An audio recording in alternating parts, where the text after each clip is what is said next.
अब आ जाते हैं हम अपने मेन सवाल की तरफ कि आखिर इतनी ज्यादा गर्मी में पार्कर सोलर प्रोब मेल्ट क्यों नहीं हो रहा है। पार्कर प्रोब की जो साइड सूरज को फेस किए हुए है वहाँ एक हीट शील्ड लगाई गई है जिसको कार्बन फॉर्म से बनाया गया है। ये कोई आम फॉर्म नहीं है बल्कि इसको अल्ट्रामेट कंपनी ने खास तौर पर सूरज की गर्मी को एब्जॉर्ब करने के हिसाब से डिजाइन किया है। ये फॉर्म अंदर से 97% खाली है जो हीट शील्ड को और ज्यादा इफेक्टिव बनाता है। इसके अलावा इस पर कार्बन कंपोजिट की एक लेयर भी चढ़ाई गई है जिसको ग्रेफाइट और रेजिन से मिलाकर बनाया गया है। ये मिक्सचर हीट शील्ड की दोनों साइडों पर लगाकर इसको सुपर हीट किया गया जिससे ये कार्बन की प्योरेस्ट फॉर्म में बदल गया।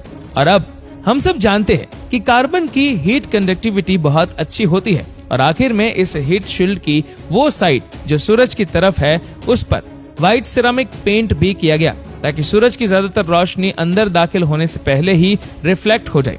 हीट शील्ड के अलावा पार्कर सोलर प्रोब का बाकी का हिस्सा ऐसे डिजाइन किया गया है कि वो हमेशा हर वक्त इस शील्ड की परछाई में ही होगा।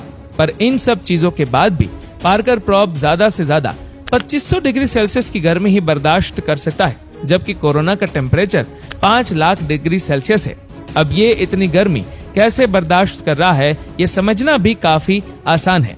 लॉ ऑफ थर्मोडायनेमिक्स के मुताबिक हीट को ट्रांसफर होने के लिए भी कोई मीडियम चाहिए। जैसा कि गर्मियों में अर्थ पर हवा में मौजूद पार्टिकल्स और वेपर्स अपने अंदर गर्मी लेके चलते हैं जिनकी वजह से हमें रात के वक्त भी गर्मी लगती है। अगर पार्टिकल्स कम होंगे तो हीट भी इतनी आसानी से ट्रैवल नहीं कर पाएगी। जैसा कि उबलते हुए पानी में हाथ डालने से फौरन जलन होगी, जबकि 300 डिग्री के ओवन में हाथ डालकर फौरन निकालने से शायद हमें मालूम भी न पड़े। यह सिर्फ इस वजह से मुमकिन है क्योंकि पानी के मॉलिक्यूल्स हमसे टच होते जबकि ओवन में कोई चीज हमसे टच नहीं होती।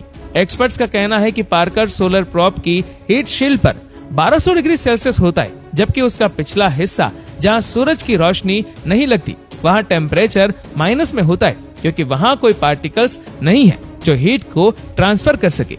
यही रीजन है कि पार्कर सोलर प्रोब सूरज के इतना करीब होने के बावजूद भी मेल्ट नहीं हो रहा।